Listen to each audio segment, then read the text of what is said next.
राहुल का मोदी सरकार पर हमला, बीजेपी कर रही है गंदी राजनीति। वोट के लिए देश में ध्रुवीकरण को बढ़ावा दे रही है मोदी सरकार। भाजपा की राजनीति के चलते भारत को पहुंच रहा है नुकसान। अमेरिका यात्रा के तीसरे दिन राहुल गांधी वाशिंगटन डीसी में थे। नेशनल प्रेस क्लब में मीडिया से बात कर रहे थे।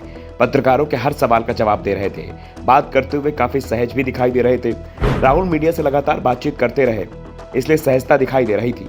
इसे लेकर कांग्रेस नेता पीएम मोदी पर तंज भी कस रहे हैं कि वो तो मीडिया से बात करते ही नहीं है, लोगों के सवालों को सुनते नहीं है, सिर्फ अपने मन की बात करते हैं। तो दूसरी ओर राहुल गांधी जनता के मन की बात सुनते हैं, मीडिया के सवालों के जवाब भी देते हैं, हर सवाल का जवाब देते हैं। जबकि भारत में मीडिया के हालात आज क्या हैं, किसी से छिपे नहीं हैं।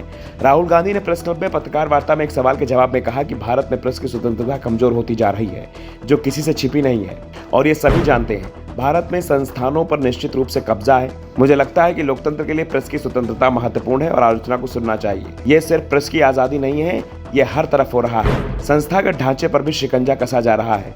राहुल गांधी ने मीडिया से कहा कि आपको प्रधानमंत्री नरेंद्र मोदी से सवाल करना चाहिए। मुझे नहीं पता कि आप ये कैसे करेंगे, लेकिन आपको पूछना चाहिए। मैं सवाल उठाता हूं, इसलिए आवाज दबाई जा रही है, क्योंकि सरकार को सवाल ही पसंद नहीं है। कांग्रेस हमेशा मीडिया की स्वतंत्रता में भरोसा रखती है। कांग्रेस नेता ने कहा कि भारत के पास मजबूत व्यवस्थाएं हैं जो पहले से मौजूद हैं, वो व्यवस्था कमजोर हो चुकी है। अगर लोकतांत्रिक व्यवस्था को बढ़ावा दिया जाए तो ये मसले अपने आप सुलझ जाएंगे। आपके पास संस्था का एक स्वतंत्र समूह होना चाहिए जो दबाव और नियंत्रण में ना हो। कांग्रेस पार्टी वो संस्था है जिसने संस्थानों की अवधारणा की। हम उन्हें अपनी संस्था के रूप में नहीं देखते हैं, हम उन्हें राज्य की संस्था के रूप में देखते हैं। हमने सुनिश्चित किया कि इन संस्थाओं में स्वतंत्रता और तटस्थता रहे। सत्तारूढ़ भारतीय जनता पार्टी पर निशाना साधते हुए उन्होंने कहा कि भाजपा देश में ध्रुवीकरण को बढ़ावा दे रही है। भाजपा की ये गंदी राजनीति भारत को नुकसान पहुंचा रही है। मेरे ख्याल से सभी भारतीयों के पास धार्मिक स्वतंत्रता होनी चाहिए। सभी भारतीय समुदायों के पास अभिव्यक्ति की आज़ादी होनी चाहिए। मैं लोगों के धर्म और जाति के आधार पर उनमें भेद नहीं करता। मैं बचपन से गांधीवादी सोच के साथ बड़ा हुआ हूँ कि भारत क्या है और इसे कैसा होना चाहिए। मैं धमकियों से नहीं डरता। आखिर सबको एक न एक दिन इस दुनिया से जाना ही है। ये मैंने अपनी दादी और अपने पिता से सीखा है। ऐसे में डर कर आप रुक नहीं जाते।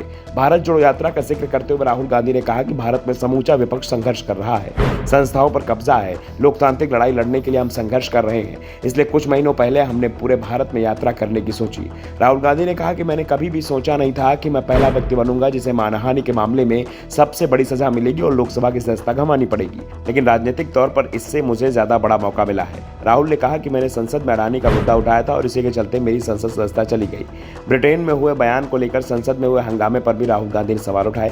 कांग्रेस नेता ने दावा किया कि 2024 के लोकसभा चुनाव में हम बीजेपी को चौंका देंगे। मजबूत विपक्षी एकता मोदी सरकार को सत्ता से बाहर कर देगी। राहुल गांधी ने कहा कि कई जगह ऐसी हैं जहां हम विपक्ष के साथ मुकाबला कर रहे हैं। ऐसे में हमें कई मुद्दों पर एक राय बनानी होगी, लेकिन मुझे विश्वास है कि हम चुनाव में जरूर साथ आएंगे। Bureau report, the such India.